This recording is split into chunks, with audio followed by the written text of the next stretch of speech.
Good morning India. Sir, मेरी girlfriend भाग गई। मैं उसके बिना जिंदा नहीं रह सकता। मैं अब जीना नहीं चाहता। एक भाई साहब का सवाल है और इस तरह के सवाल आते रहते हैं। भाई साहब, आप मर जाओगे तो किसका क्या लोगे?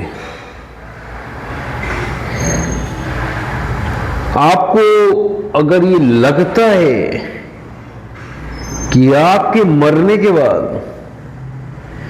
आपकी गर्लफ्रेंड रोएगी, तब तो मर जाओ, पर ऐसा नहीं होगा। आपका मरने का खबर जैसे ही उसे मिलेगा, वो आईने के सामने जाएगी और अपना लिपस्टिक लगाएगी। अब बोलेगी, एक गधा इसी जवानी पर शहीद हो गया, इसी जवानी पर मर मिटा। आपके जाने से किसी को कोई फर्क नहीं पड़ता। फर्क पड़ेगा जिसके आप बेटे हैं, जिसके आप भाई हैं, उसे फर्क पड़ेगा, पर ज्यादा दिन फर्क नहीं पड़ेगा। 6 महीने फर्क पड़ेगा। उसके बाद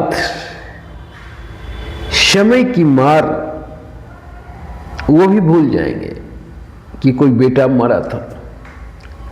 किसी के लिए कभी दुनिया रोती नहीं है, तो वो भी भूल जाएंगे। पर याद रखो, जब भी आपका नाम लिया जाएगा, चाहे आपका नाम मां ले, चाहे आपका नाम पिताजी ले, चाहे आपका नाम दोस्त ले, गाली के साथ लिया जाएगा। बोला जाएगा कि साला एक लड़की के चलते मर गया। मतलब आप याद भी किए जाओगे तो गाली के साथ याद किए जाओगे। तो कोई पहला व्यक्ति नहीं है जिसे किसी लड़की ने छोड़ा। तो सोच रहा है कि तू कोई पहला व्यक्ति है, तब तो तेरी भूल है। हार्दिक भाई को छोड़ा, सन्नू भाई को छोड़ा, ये तो छोड़ो, एशिया का सबसे स्मार्ट व्यक्ति ऋतिक रोशन को छोड़ा, विल गेट को छोड़ा। तो लड़कियों ने सिर्फ तुझे ही नहीं छोड़ा है, महान से महान हस्ती को छोड़ा है। तो किस खेत की मूली हो? लड़कियों को भगवान भी नहीं समझ सके, तुम क्या समझोगे? अगर तुझे कुछ करना है तो जीने के लिए संघर्ष कर। मरना तो आम बात है। तुझे याद है, मैं आज एक कहानी बताता हूं। शायद दुनिया का सबसे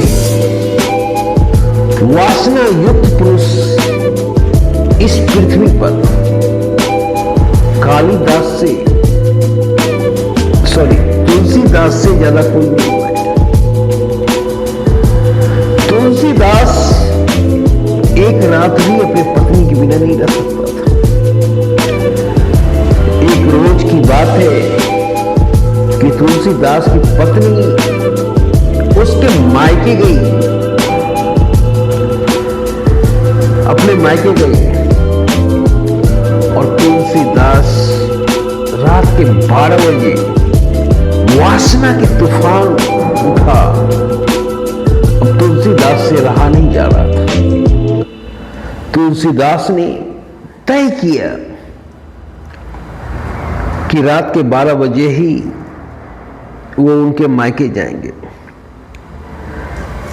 और तुलसीदास और मायके के बीच एक नदी पड़ता था और उसे पार करना था। रात में नाविक नहीं था। तुलसीदास ने देखा एक लाश तैरता हुआ जा रहा है। लाश को पकड़कर तुलसीदास नदी पार कर लिया और चोरों की भांति चुपके से तुलसीदास खिड़की देके अपने पत्नी के कमरे में इन किया और पीछे से कमर पकड़ा।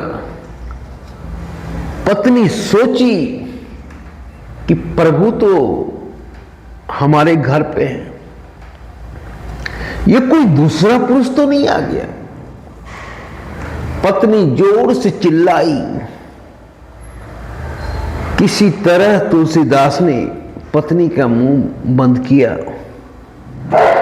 और जब पत्नी तुलसीदास को देखा, पत्नी अवाक रह गई। पत्नी बोली, प्रभु आप, और इसके बाद बोले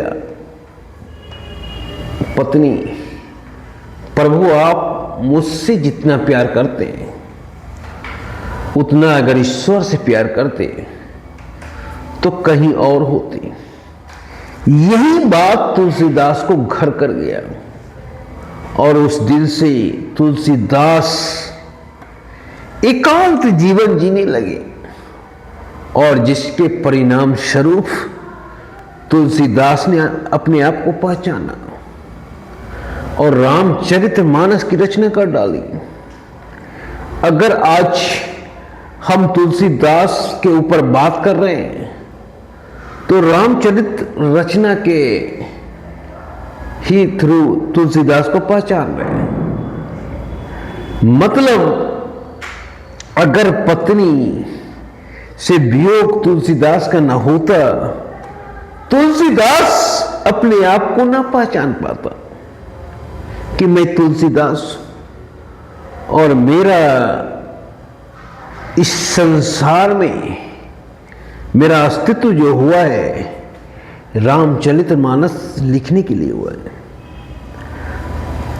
तो कभी कभी एकांत जीवन अपने आप को खोजने के लिए होता है। तो भगवान का लाख लाख शुक्र करो प्रभु का कि तुझे एकांत जीवन दिया है। तुम रो मत, तुम अपने आप को खोजो। आज तक तुमने रात दिन बाबू रे, सोना रे, खाई रे, चलो पिक्चर देखने के लिए, चलो पार्क में मस्ती करने के लिए, आज तक यही किया। अब तुम अपने आप से बात करो। आज तक तुम अपनी डार्लिंग से बात करता था, अब तुम अपने आप से बात करो और अपने आप को खोजो कि तुम हो कौन। भगवान ने तुझे किस चीज के लिए बनाया है और खोजने के लिए भी ज्यादा मेहनत करने की आवश्यकता नहीं होगी। जो चीज तुझे सबसे अच्छा लगे, जो चीज तुझे करने में आनंद आता हो, वही तेरा अपना है।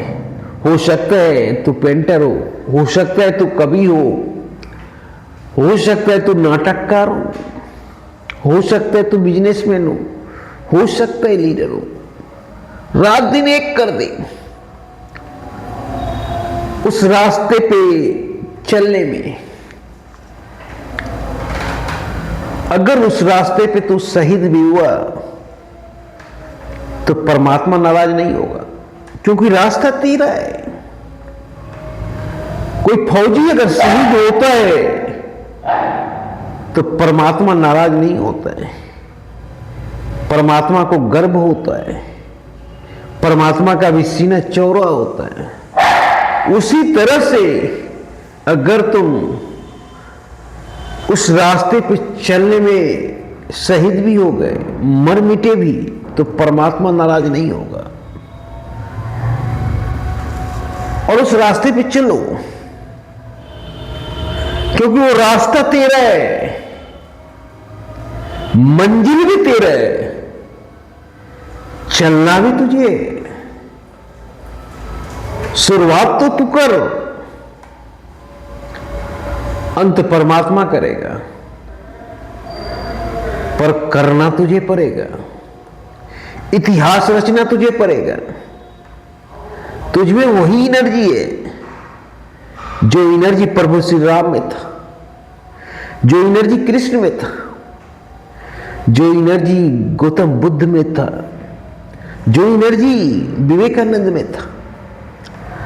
तो भी इतिहास रच सकता है, तो भी कुछ कर सकता है, तुझे भी दुनिया याद कर सकता है, क्योंकि तेरे पास भी वही एनर्जी है।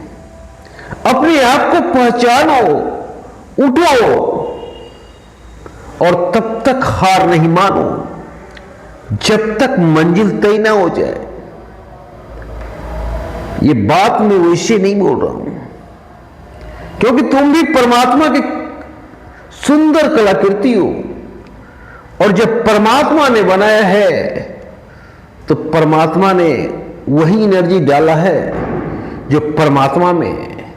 इसलिए तुम दुनिया बदल सकते हो। उठो।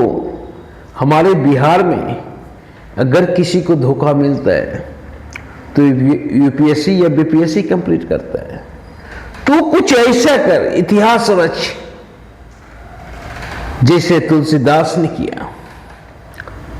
कुछ ऐसा कर ताकि तेरे महबूबा के बच्चे भी, बाप कोई और हो, नाम तेरा ले।